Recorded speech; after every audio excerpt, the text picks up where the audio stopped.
코로나19 재택치료가 도입된 지 한 달째 최근 확진자가 급증하면서 집에서 치료를 받는 사람들도 가파르게 늘고 있는데요.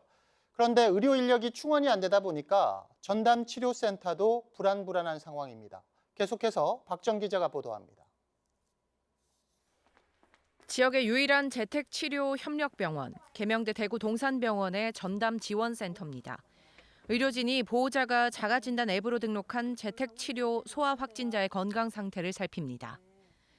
는 지금 상태 어때요?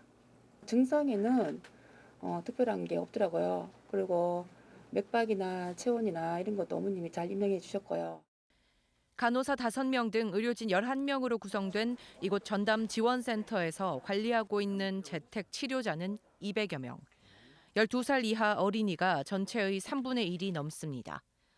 재택치료자는 대부분 경증으로 병원으로 전원되는 사례는 전체 10% 미만이어서 아직까지는 안정적입니다.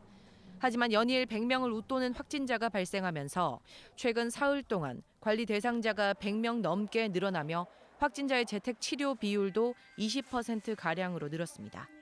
며칠 사이에 굉장히 늘었습니다. 거의 배로 지금 늘고 있고 그래서 이렇게 발표 날 때마다 저희들이 가슴 졸이면서 보고 있기는 해요.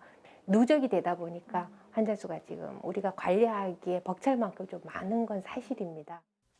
구군보건소는 재택치료자를 1대1로 관리하고 있지만 심야 시간 등 취약 시간대에는 대면 문진이나 처방약 조제가 어려워 환자에 대한 조치가 지연될 가능성이 있다고 우려합니다.